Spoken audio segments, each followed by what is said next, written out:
Good morning students. आज हम लोग सरदार पूर्ण सिंह की रचना आचरण की सभ्यता इसका अध्ययन करेंगे।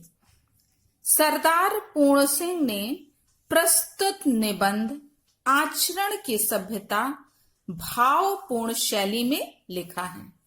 क्या है ये बच्चों? निबंध है, इसको याद रखिएगा। ये आचरण की सभ्यता क्या है? निबंध विधा के अंतर्गत आती है। इसमें लेखक ने आचरण के विविध पक्षों का उल्लेख करते हुए मानव जीवन में उसके महत्व की चर्चा की है। लेखक के अनुसार सदाचरण अपूर्व वस्तु है।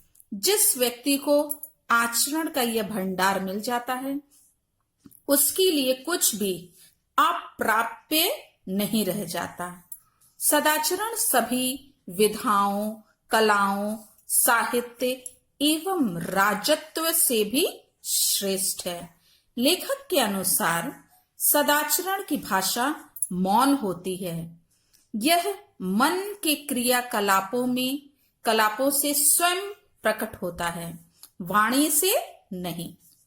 लेखक के अनुसार आचरण हिमालय के समान उच्च एवं महान है। जिस प्रकार हिमालय के निर्माण में अनंत काल तक लगा होना, उसी प्रकार आचरण के निर्माण में भी दीर्घ काल लगता है। इस प्रकार सदाचार की प्राप्ति आसानी से नहीं होती। लेखक के अनुसार आचरण का विकास मानव जीवन का उद्देश्य होना चाहिए। आचरण की सभ्यता के विकसित हो जाने पर मानव में मानसिक सभ्यता का उदय होता है और समस्त द्वंद्व स्वयमेव समाप्त हो जाते हैं। लेखक के अनुसार आचरण की सभ्यता का क्षेत्र निराला है। उसमें धार्मिक संकीर्णता, द्वेष, घृणा, अस्पृश्यता, पाप, निर्धनता जैसे अवगुण नहीं हैं।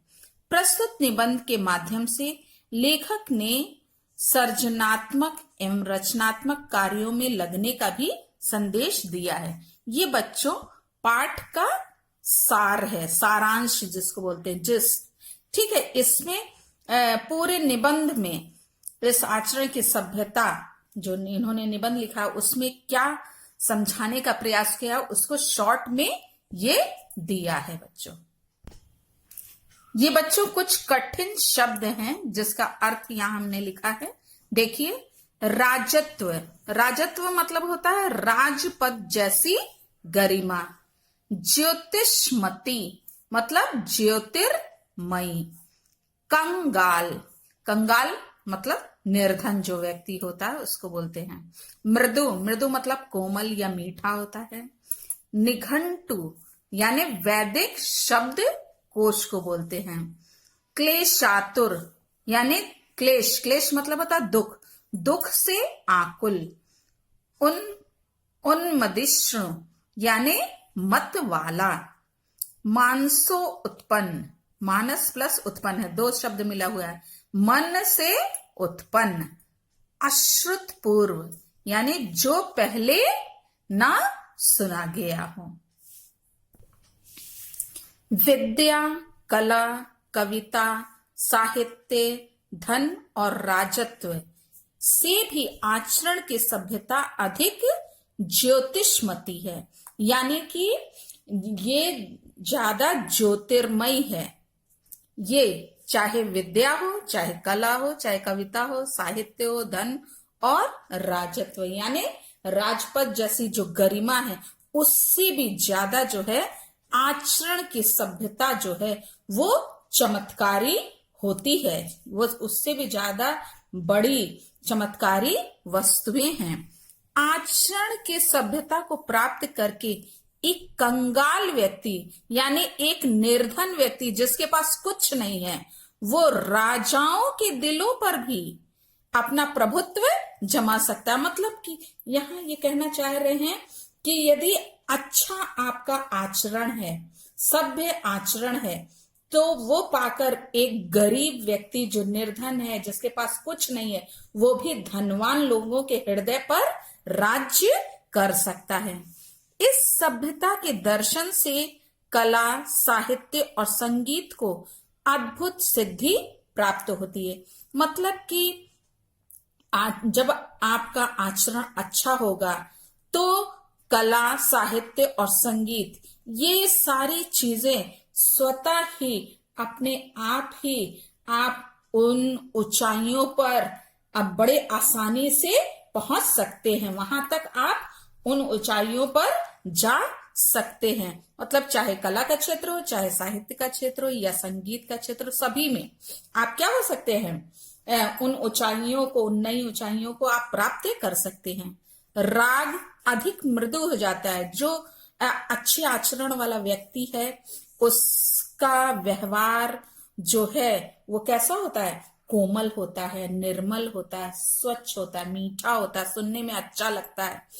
विद्या का तीसरा शिवनेत्र खुल जाता है। मतलब उसके ज्ञान चक्षु जो हैं वो क्या हो जाते हैं, खुल जाते हैं। चित्रकला का मौन राग अलापने लग जाता है। मतलब कि जो चित्रकला के माध्यम से जो ज्ञान है वो स्वतः ही अपने आप ही वो उसको स्पष्ट करने लगता है। मतलब कि वो व्यक्ति जो है, जो अच्छे आचरण वाला है, सभ्य आचरण वाला है, जिसके में अच्छे गुण पाए जाते हैं, जैसे उदारता के गुण, नम्रता के गुण और प्रेम का गुण और दया की भावना पाई जाती है। ये ऐसे गुणों वाला व्यक्ति जो होता है वो क्या करता है, चित्रकला का जो मौन राग है, मतलब कि चित्र जो है वो वाणी के द्वारा स्पष्ट नहीं किया जाता, वो चित्र जो है क्या है, मौन होता है। लेकिन आप जब ऐसे अच्छे आचरण वाले होते हैं तो आप जो है उसे भी समझने लगते हैं। वक्ता चुप हो जाता है। मतलब जो बोलने वाला है, जो लोगों को अपनी वाणी द्वारा प्रभावित करने वाला व्यक्ति है, वो क्या हो जाता है, चुप हो जाता है। लेखक की लेखनी थम जाती है। जो रचनाकार है, जो लेखक है, उसकी लेखनी यानी कलम जो है वो उसको, उसका वर्णन करने में अपने आप को असमर्थ पाता है। मूर्ति बनाने वाले के सामने नए कपोल, नए नयन, कपोल मतलब गाल जो होता है, और नयन नेत्र और नई छवि, एक नया जो है कहना चाहिए, एक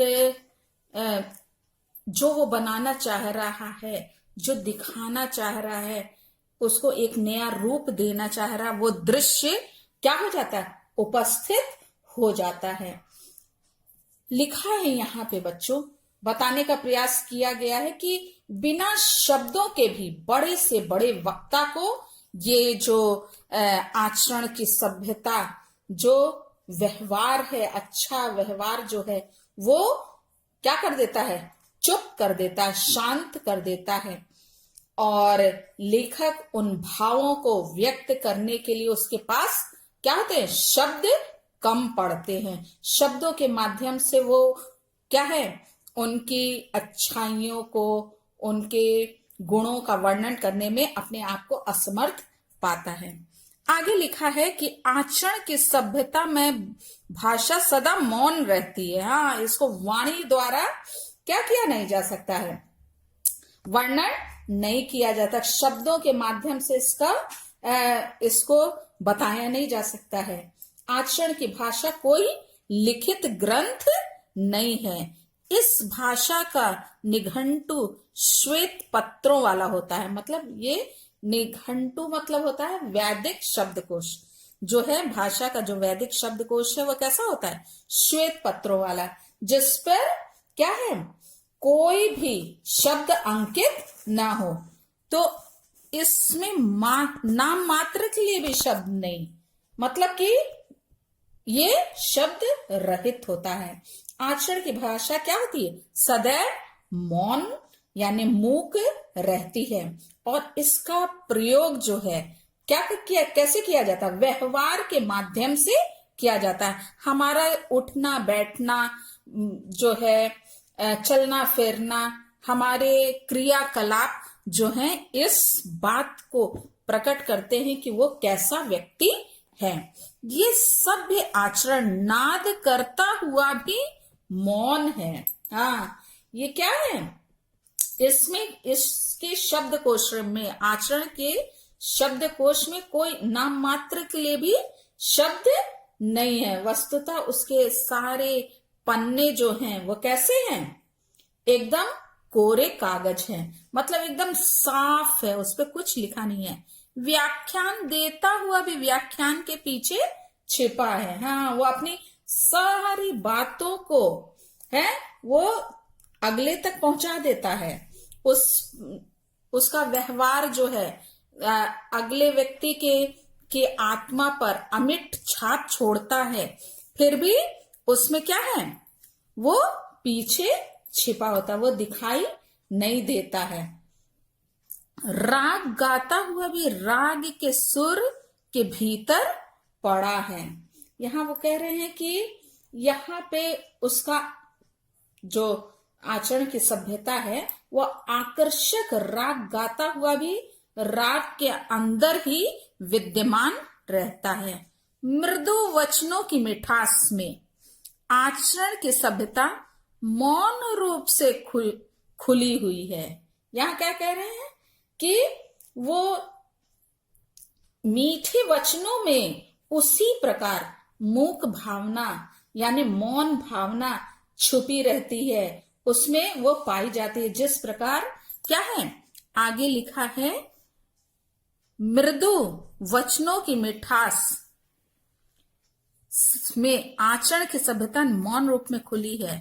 नम्रता, दया, यहां पे ये बताने का प्रयास कर रहे हैं कि जिस प्रकार से एक तोतला जो है बच्चा होता है वो तुतला करके अपनी बात को कहना चाहता है, लेकिन वो वाणी द्वारा वो उसके शब्द जो है वो क्लियर नहीं होते हैं, स्पष्ट नहीं होते हैं। फिर भी जो अगला व्यक्ति है, चाहे उसकी माँ हो चाहे परिवार के लोग हो, उसकी बातों को अच्छी प्रकार से समझ जाते हैं कि वो क्या कहना चाह रहा है। उसी प्रकार ही आचरण की जो भाषा होती है वो होती है, मतलब कि कुछ ना कहते हुए भी वो अपनी बात को अगले तक स्पष्ट रूप से कहने में सक्षम होती है। नम्रता, दया, प्रेम और उदारता सब के सब सभ्य आचरण की भाषा के मौन व्याख्यान है। हाँ, मौन रूप से ही वो अपने नम्रता, दया, प्रेम और उदारता का जो गुण है वो ये सारे जो तत्व हैं ये सब मिल करके जो है अगले व्यक्ति पर स्थायी रूप से प्रभाव छोड़ते हैं। यदि किसी का आचरण, किसी का व्यवहार बहुत अच्छा है, दयालुता उसमें है, नम्रता का गुण उसके अंदर है, वो सबसे प्रेम करता है, वो सबके प्रति उदार भावना को रखता है, तो ये सारे जितने भी गुण हैं वो क्या करते हैं? अगले व्यक्ति के हृदय पर अमिट छाप छोड़ते हैं। वो मिटने वाला नहीं होता है। किसी का भाषण हुआ, सुना, तो व्यक्ति क्या हो जाता है? प्रभावित होता है, लेकिन उतना अधिक प्रभावित नहीं होता है जितना उसके व्यवहार से प्रभावित होता है। तो इसलिए उसको श्रेष्ठ बताया गया है। यहाँ मनुष्य के जीवन पर मौन व्याख्यान का प्रभाव चिर स्थायी होता है। कैसा होता है? चिर स्थायी, मतलब कि हमेशा रहने वाला स्थायी प्रभाव पड़ता है और उसकी आत्मा पर, आत्मा का एक अंग हो जाता है। क्या हो जाता है? वो ऐसा अमिट छाप छोड़ता है कि वो उसकी आत्मा को स्थायी रूप से प्रभावित करता है। ना काला, ना नीला, ना पीला, ना सफेद, ना पूर्वी, ना पश्चिमी, ना उत्तरी, ना दक्षिणी, बेनाम, बेनिशान, बेमकान, विशाल आत्मा के आचरण से मौन रूपणी सुगंधी सदा प्रसारित हुआ करती है। यहाँ ये बता रहे हैं कि इसमें किसी के रंग रूप, किसी की वो कहाँ का रहने वाला है या उसका क्या नाम है, वो ये सब का जो है प्रभाव जो है, ये सब बातें उसके आचरण पर क्या है, आचरण को उतना प्रभावित नहीं करती हैं जितना कि मौन रूपणी जो है उसकी आत्मा पर ये जो आचरण का प्रभाव पड़ता है, उसकी सुगंधी क्या होती, चारों ओर फैलती है। मतलब कि किसी का नाम बहुत बड़ा हो और या ऊंचे कुल का हो, तो वो ऐसा नहीं है कि वो अगले पर अधिक प्रभाव छोड़ेगा, नहीं, वो यहाँ पे ये बताना चाह रहे हैं कि अच्छे आचरण के द्वारा, उसकी सुगंध के द्वारा, उसके नम्रता के गुण के द्वारा वो क्या होता है, बहुत तेजी से ढेर सारे लोगों में क्या हो जाता है, यश को प्राप्त करता है और लोगों के हृदय पर अपना अधिकार वो करता है। इसके मौन से प्रसूत प्रेम और पवित्रता, धर्म सारे जगत का कल्याण करके विस्तृत होते हैं। ये सारे गुण जो हैं, इसमें शब्द की जरूरत नहीं, ये मौन रूप से ही क्या करते हैं, सबको, पूरे संसार का कल्याण करते हैं और फैलते जाते हैं। इसकी उपस्थिति से मन और हृदय की ऋतु बदल जाती, मतलब कि जो पाषाण हृदय का भी व्यक्ति है वो भी कोमल हो जाता है। जो व्यक्ति का आचरण अच्छा नहीं है, मतलब कि बुरे आचरण वाला है, उसका हृदय भी बदल जाता है।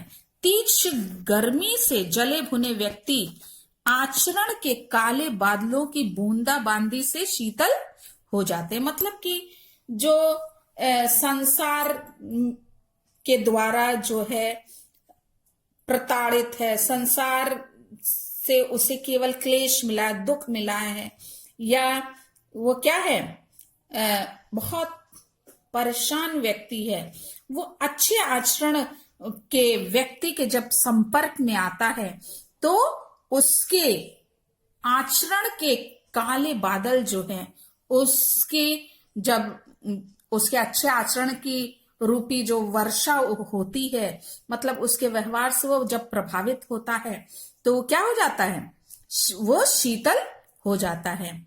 मतलब उसके जो अंदर का जो गर्मी है, मतलब उष्णता है, वो जो जला भुना है, मतलब कि एकदम परेशान है, वो भी शीतलता का अनुभव करता है। मानसो उत्पन्न यानी मन से उत्पन्न शरद ऋतु से क्लेश आतुर यानी दुख से व्याकुल जो हुए पुरुष भी उसकी सुगंध में अटल वसंत ऋतु के आनंद का पान करते हैं। हाँ, जब उसके अच्छे व्यवहार से क्या है, वसंत ऋतु जैसा वातावरण हो जाता है। आचरण के नेत्र के एक अश्रु से जगत भर के नेत्र भीग जाते हैं। मतलब कि जो अच्छे आचरण वाला व्यक्ति है, यदि उसकी आंखों से एक भी बूंद अश्रु की प्रवाहित होती है तो वो क्या होता है, उसके नेत्र संसार भर के लोगों के नेत्र क्या हो जाते हैं, भीग जाते। मतलब कि इतना ज्यादा उसका प्रभाव लोगों के ऊपर होता है कि वो व्यक्ति उसके अच्छे आचरण के कारण वो पूरा संसार दुखी हो जाता है कि मतलब कि उसके आंसू बहे हैं तो पूरा संसार भी, मतलब कि उसके दुख में पूरा संसार दुखी हो जाता है। आचरण के आनंद नृत्य से उन्मदिष्णु होकर वृक्षों और पर्वतों तक के हृदय नृत्य करने लगते। मतलब कि अच्छे आचरण के कारण जो है वो केवल मानव जाति ही प्रभावित नहीं होती, बल्कि वृक्षों और पर्वतों तक के हृदय क्या हो जाते हैं, प्रसन्न हो जाते हैं और वो नृत्य करने लगते हैं। आचरण के मौन व्याख्यान से मनुष्य को एक नया जीवन प्राप्त होता है। नए नए विचार स्वयं ही प्रकट होने लगते हैं। सूखी काष्ठ सचमुच ही हरे हो जाते हैं। काष्ठ मतलब होता है लकड़ी बच्चों। सूखी लकड़ी भी क्या हो जाती है? हरी भरी हो जाती है। सूखे कूपों में, कूप यानी कुएं में जल भर आता है, नए नेत्र मिलते हैं। कुल पदार्थों के साथ एक नया मैत्री भाव फूट पड़ता है। सूर्य, जल, वायु, पुष्प, पत्थर, घास, पात, नर नारी और बालक तक में एक अश्रुतपूर्व मतलब जो पहले ना सुना गया हो, ऐसी सुंदर मूर्ति के दर्शन होने लगते। यहाँ पूरे में बच्चों आचरण की सभ्यता के बारे में बताया गया कि अच्छे आचरण का क्या प्रभाव होता है। उसके प्रभाव के द्वारा मनुष्य जो है पाषाण हृदय मनुष्य भी क्या हो जाता है? एकदम कोमल हो जाता है। आगे का बच्चों हम लोग नेक्स्ट वीडियो पढ़ेंगे। Thank you.